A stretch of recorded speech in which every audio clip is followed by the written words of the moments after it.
Breaking news చూస్తున్నాం. Film chamber ఎన్నికల్లో తీవ్ర పోటీ నెలకొంది. బడా నిర్మాతలు వర్సెస్ చోటా నిర్మాతల మధ్య పోటీ తీవ్రంగా ఉంది. ఈ సందర్భంగా నిర్మాత ప్రసన్న కుమార్ మాట్లాడుతూ చిన్న నిర్మాతలకు కూడా థియేటర్లు ఇవ్వాలని అన్నారు. ప్రస్తుతం ఇండస్ట్రీ మొత్తం ఒక్కరి చేతుల్లో ఉందని చెప్పారు.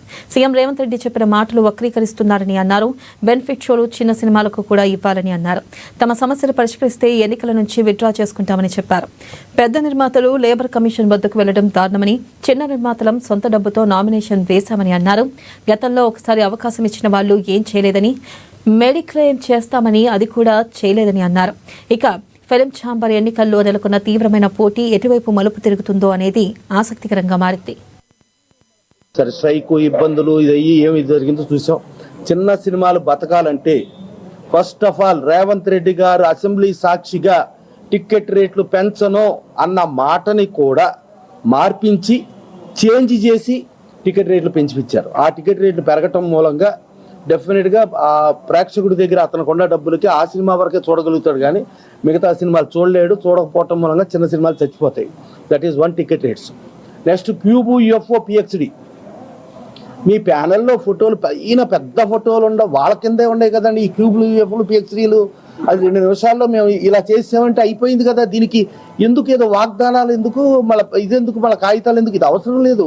ఒక్క నిమిషం మేము ఇదిగో ఇది వద్దనుకుంటున్నాం, మేము తీసేసాం అని చెప్పండి, అయిపోయింది, ఇష్యూ లేదు. మీరు ఒక పని చేయండి, టికెట్ రేట్లు పెంచమనండి. ఈ క్యూబ్, యుఎఫ్ఓ, పిహెచ్డీ మేము 0 చేసామని చెప్పండి. చిన్న సినిమాల ప్రొడ్యూసర్లకి థియేటర్లు కూడా మీ కింద లీజులో ఉన్నాయి కదా, ఇస్తామని చెప్పండి. ఇవన్నీ చెప్పండి, ఇవన్నీ చెయ్యండి, చేసి చూపించండి. చూపించిన రోజున మేమందరం స్వచ్ఛందంగా వాళ్ళకి ఛాంబరు, కౌన్సిల్ అప్పచెప్పడానికి మేము రెడీ. మాకు కావాల్సింది చిన్న ప్రొడ్యూసర్లకు లాభం చేసేవాళ్ళు, కానీ కేవలం ఏదో మాటలు చేసి శుష్క వాగ్దానాలు. సరే, మొన్న 2.5 ఏళ్ల క్రితం గెలిచి ఏం పీకారో మీకే తెలుసు కదా, మేము చెప్పక్కర్లేదు.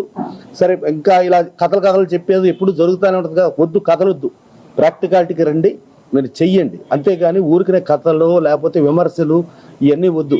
అందరం చేద్దామని అనుకో, అందరం వీళ్ళు కలిసి ఉండి అందరం చేద్దామని ఇంత కష్టపడి వీళ్ళందరినీ తీసుకెళ్ళి నా మీదే పోటీకి పెట్టారు, నా మీదే పోటీకి వచ్చారు.